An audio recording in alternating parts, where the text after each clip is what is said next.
عليكم ورحمة الله وبركاته. ازيكم عاملين ايه؟ يا رب تكونوا بخير. طبعا خلاص الاهلي وبيراميدز بيستعدوا للقاء العودة مع صن داونز واورلاند.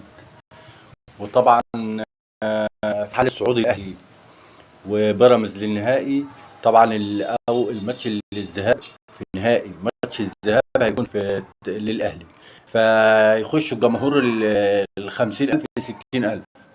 فماتش العودة هيكون القيمة المحددة لجمهور الأهلي 5%. 5% دي يعني إيه؟ يعني ما يزيدوش عن 2000 مشجع.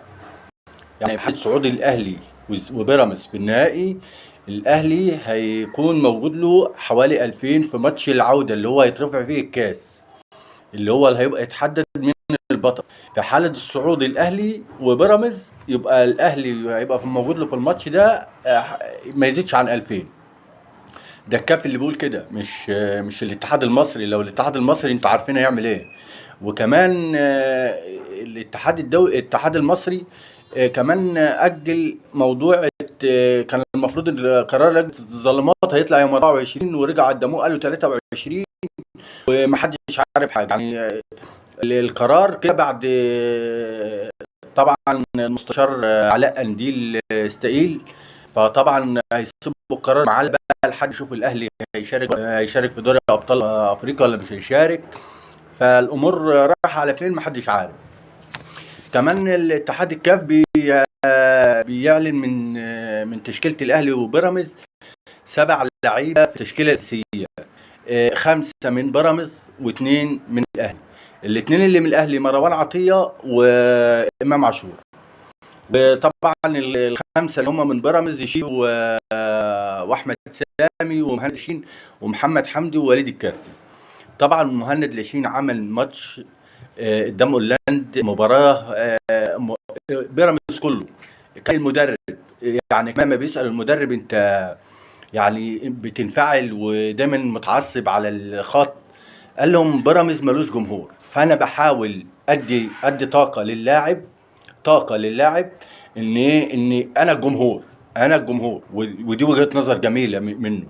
بنشوفه متعصب وفي قرارات كده بنقول لا، لكن هو فعلا بيدي للاعب اريحيه، وانه لا انت بدل ما عندكش جمهور انا الجمهور بتاعك. وهو بيقوم بحوالي من 30,000 متفرج. ونتمنى نشوف بقى في لقاء العوده قدام اورلاند، نشوف بقى حتى 10,000 مشجع يروحوا يآزروا بيراميدز من الاهلي ومن الزمالك وكل الجماهير المصريه بصراحه. لان فريق اورلاند فريق رخم برضه. فريق اورلاند فاز على الاهلي وكان عامل مباراه كبيره. كمان دوري ابطال كاس الكونفدراليه، سيمبا التنزاني بيفوز في تنزانيا على سلام بوش بطل جنوب افريقيا اللي هو خرج الزمالك، بيفوز في المغرب 1-0.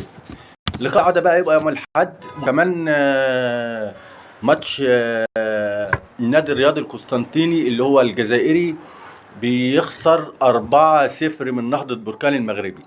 4-0 من نهضة بركان في المغرب. ماتش العودة خلاص بقى يبقى يعني خلاص نهضة بركان كده في النهائي، وهيكون هو يعني الأغلب كده نهضة بركان، وهيكون سيمبا التنزاني. ونهضة بركان فريق تقيل وفريق كويس. نتمنى ان الزمالك طبعا يقابله، بس قدر الله مش هيفعل. كمان خلاص بقى الزمالك بيعلن رجوع تدريبات ومحمد حمدي احمد حمدي المصاب بالرباط الصليبي اللي بقى له سنه ما لعبش، بينزل تدريبات. وكمان ممكن نشوفه قدام المصري في الدوري. وكمان بيعلن رجوع احمد الجفالي اللاعب اللي لعب 5 دقايق ومصاب بقى له شهر كده، وبيستعدوا بقى للقاء المصري. وكمان بقى عبد الله السعيد جاي العروض من ليبيا. فطبعا عبد الله السعيد على يعني اللي واضح من الاداره الاداره فاشله، الاداره اللي مش عارفه تتعامل مع اللعيبه ولا مع في حاجه اسمها عواد يروح يتعالج على حسابه.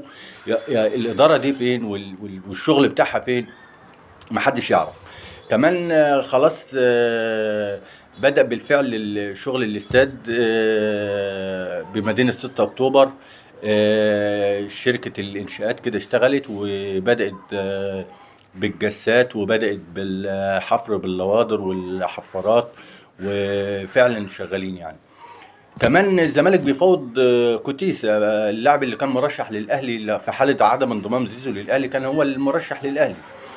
كوتيسا على طريقة أبو بنزا الله يرحمه اللي توفى من 3-4 أيام. في ناس بتتصل بوكيل أعماله، هو وكيل أعمال كريم البركاوي. كريم البركاوي خطير. طبعا في ناس بتتصل بيهم تقول لهم كده ان الزمالك نادي واقع عليه فلوس، اللعيبه بتشتكيه، المدربين بتشتكيه، النادي من غير اداره. ما هو فعلا النادي من غير اداره. الاداره بتاع الزمالك فين؟ ما حدش عارف. اداره الزمالك فين؟ ما حدش عارف. الراجل الاعمال جمال هو اللي شايل النادي كمصاريف لعيبه ومستحقاتهم، لا هو اللي شايل النادي. كمان خلاص بيدخل بقى في البركاوي بنسبه كبيره هتلاقيه في الزمالك. يعني البركاوي بنسبه كبيره هتلاقيه في الزمالك. طبعا كل الشكر ليكم، وما تنسوش اللايك والاشتراك في القناه. شكرا والسلام عليكم.